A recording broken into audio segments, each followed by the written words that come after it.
उनका रिजल्ट बिल्कुल गलत आया है। तो यही है कि जो मीडिया अभी दिखा नहीं रही है, मीडिया डरी हुई है और सबको पता है मीडिया कंट्रोल्ड है।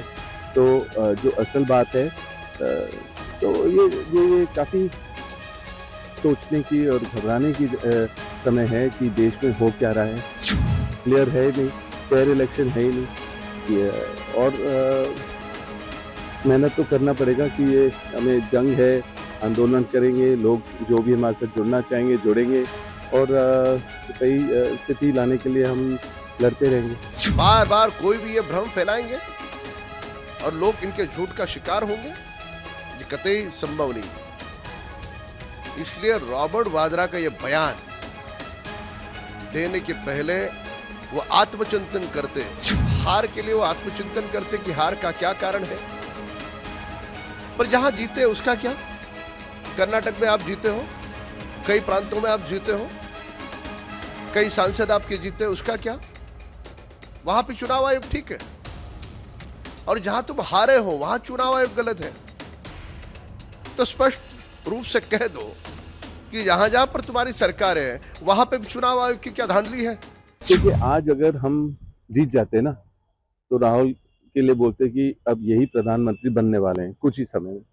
अब वो एक हार से जो आदमी इतनी मेहनत कर रहा है, वो पूरा दोष उनको दे रहे हैं। ऐसे नहीं होता है। वो मतलब चाहे वो दोष दे या जो भी करे, राहुल, प्रियंका, उन्होंने अपने पुरखों से सीखा है और उन्होंने बहुत हार जीत देखा है। और उनको हार जीत से मतलब नहीं है, उनको देश की प्रगति से, देश को एक सेक्युलर कंट्री रखने के लिए, और जो उन्होंने नेहरू जी के समय से देखा है और इंदिरा जी से सीखा है और राजीव जी से सीखा है, अपनों को खोया है। अब ऐसे जो व्यक्ति हैं, इस परिवार के जो लोग हैं, वो बिल्कुल उनके खून में है राजनीति, और वो लोगों के लिए जो प्यार है और देश के लिए जो प्यार है, वो अटूट है। और उनको जो भी दोष आप देंगे, वो निडर हैं, वो रुकेंगे नहीं, वो देश के हित में काम करेंगे, लोगों की बात बुलंद करेंगे, चाहे संसद के बाहर हो, संसद के अंदर हो। तो दोष जितना भी देंगे, मेरे को यही लग रहा है कि राहुल और मजबूती से वापस आएंगे। और आज वो बिहार में हैं, तो बिहार की जनता उनके साथ है, युवक उनके साथ हैं, जो मतलब काफ़ी उनको अच्छा नहीं लग रहा, बुरा लग रहा है कि उन्होंने मतदान किसी और के लिए मत डाला और उनका रिजल्ट बिल्कुल गलत आया है। तो यही है कि जो मीडिया अभी दिखा नहीं रही है, मीडिया डरी हुई है और सबको पता है मीडिया कंट्रोल्ड है। तो जो असल बात है, तो ये काफ़ी सोचने की और घबराने की समय है कि देश में हो क्या रहा है। और सबको पता है क्लियरली कि कौन मीडिया हाउसेस खरीद रहे हैं, किनको हेल्प किया जा रहा है, और इस तरीके से देश प्रगति नहीं करेगा। और पर मुझे पता है अपना परिवार, वो ज़रूर लोगों के लिए काम करेंगे, वो रुकेंगे नहीं, चाहे जितने भी दोष लगाएं, चाहे जितने भी हार हों, वो लड़ते रहेंगे। और हम एक परिवार एकजुट है। मैं अभी अपने जो धार्मिक दौरा होता है या चैरिटी के द्वारा इतने लोगों से मिलता हूँ, और जो भी उनकी समस्या है, मैं घर पे अपने परिवार से बात करता हूँ, प्रियंका, राहुल से बात करता हूँ कि ये असल में ये लोगों की मुश्किलें हैं, वो चाहते हैं कि ये बदलाव आए। तो अपने तरीके से मैं भी उनको हेल्प करता हूँ। पर ज़्यादा से ज़्यादा मैं बोलूँगा कि लोग खुश नहीं हैं। लोग कह रहे हैं कि इस तरीके की राजनीति, तो इलेक्शन करना ही कोई फ़ायदा नहीं है, क्योंकि वो साफ होगा नहीं, क्लियर है ही नहीं, फेयर इलेक्शन है ही नहीं।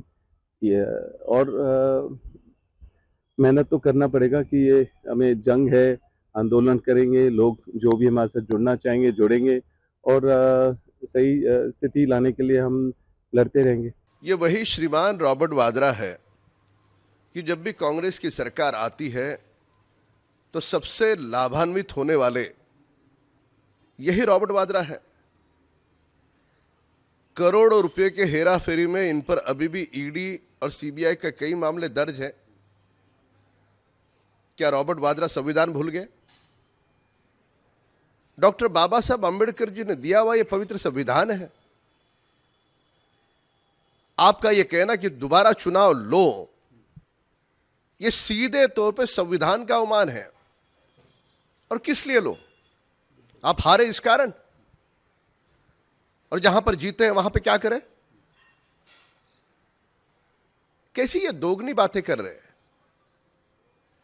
बिहार की जनता ने जंगल राज को नकारा, बिहार की जनता ने राहुल गांधी के झूठ को नकारा, और राहुल गांधी और कंपनी ने जिस प्रकार का झूठा भ्रम लोकसभा में फैलाया, तो इस बार भी इस चुनाव में भी उन्होंने झूठा भ्रम फैलाने का प्रयास किया। लोगों को क्या मूर्ख समझते हो आप?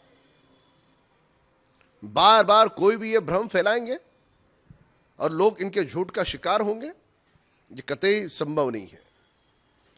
इसलिए रॉबर्ट वाड्रा का ये बयान देने के पहले वो आत्मचिंतन करते कि हार का कारण क्या है। केवल बिहार हार नहीं है, राहुल गांधी के नेतृत्व में जहां जहां लड़े वहां इनको करारी हार का सामना करना पड़ा। मूलतः इस बात को समझने की आवश्यकता है कि 2014 से लेकर अब तक राहुल गांधी के नेतृत्व में पूरे समूचे देश में जितने चुनाव लड़े गए उसमें से लगभग 95% चुनाव में राहुल गांधी को हार मिली। बड़े बड़े दिग्गज नेता उनको छोड़ करके चले गए। उनके नेतृत्व को लोगों ने खुले तौर पे चैलेंज दिया। अब हार उनके अपने करतूतों के कारण है। झूठ का फरेब, झूठ का पुलिंदा बहुत देर तक नहीं चलता। हार के लिए वो आत्मचिंतन करते कि हार का क्या कारण है, पर जहां जीते उसका क्या? कर्नाटक में आप जीते हो, कई प्रांतों में आप जीते हो, कई सांसद आपके जीते, उसका क्या? वहां पे चुनाव आयोग ठीक है, और जहां तुम हारे हो वहां चुनाव आयोग गलत है। तो स्पष्ट रूप से कह दो कि जहां जहां पर तुम्हारी सरकार है वहां पे भी चुनाव आयोग की क्या धांधली है? वहां ये कह रहे हैं वहां बिल्कुल सही है। ऐसे नहीं हो सकता।